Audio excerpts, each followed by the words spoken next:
মামা ইতনে কিছু বলেন প্রবাসী দুনিয়া। আসসালামু আলাইকুম।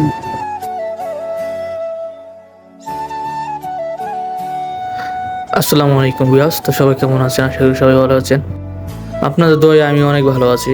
তো আবারও চলে আসলাম নতুন একটা ভিডিও নিয়ে। ভিডিও থাম্বনেল থেকে আপনারা বুঝে গেছেন আজকে ভিডিওটা কী নিয়ে। যে আজকে হচ্ছে ঈদের দিন, আমরা যাচ্ছি এখন ঈদের নামাজ পড়তে। দোনো মামা বাইক নিয়ে মিলে যাচ্ছি ঈদের নামাজ পড়তে, বাট আমাদের অনেক লেট হয়ে গেছে।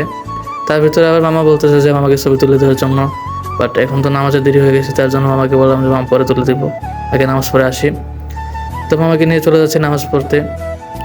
আপনারা জানেনই তো আমরা অনেক দিন হয়ে গেছে প্রবাসে আসছি, বাট এই পর্যন্ত কোনো ভিডিও নিয়ে আসি নাই। তো এখন থেকে রেগুলার ভিডিও নিয়ে আসবো, আপনাদের সাথে তুলে ধরবো প্রবাস জীবনের সব পরিস্থিতি। মামা ইতনে কিছু বলেন প্রবাসী দুনিয়া। আসসালামু আলাইকুম, সবাইকে ঈদ মোবারক। আসলে প্রবাস মানেই হচ্ছে একটা কষ্টের একটা ঈদ, বুঝতে পারছেন? আসলে প্রবাসটা যে আনন্দময় একটা ঈদের সময়, সেটা আমরা প্রবাসীরা উপভোগ করতে পারি না।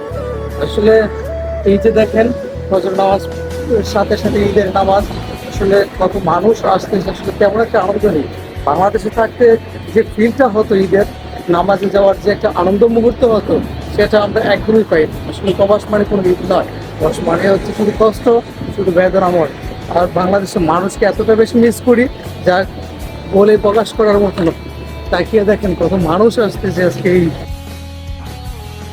ঈদের দিন হলে কি হবে, কিন্তু দেখেন এই যে লোকগুলো এখনো কিন্তু ডিউটিতে আছে, বাট ঈদের নামাজের জন্য অপেক্ষা করতেছে, নামাজ পড়েই আবার এই ডিউটিতে লেগে যাবে। জি, এটা নামই হচ্ছে প্রবাস। কথা বলতে বলতে মসজিদের সামনে চলে আসলাম। তো এখন যাচ্ছি ঈদের নামাজ পড়তে, দেখতে থাকুন।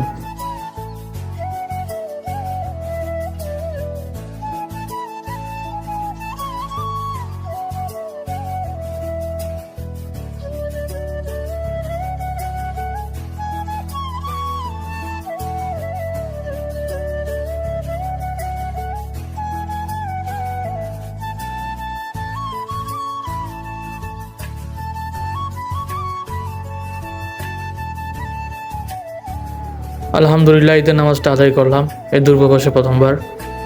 দেখতেই পাচ্ছেন যে কত মানুষ এই দুর্গবাসে তাদের পরিবার ছাড়া ঈদের নামাজটা আদায় করলো বা ঈদ কাটাচ্ছে।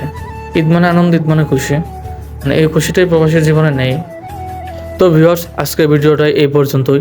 ভিডিওটা আপনাদের কাছে কেমন লেগেছে কমেন্ট বক্সে বলে যাবেন, আর ভিডিওটা ভালো লাগলে একটা শেয়ার, একটা লাইক আর একটা ফলো দিয়ে যাবেন। তো সবাই ভালো থাকবেন, সুস্থ থাকবেন। আল্লাহ হাফিজ।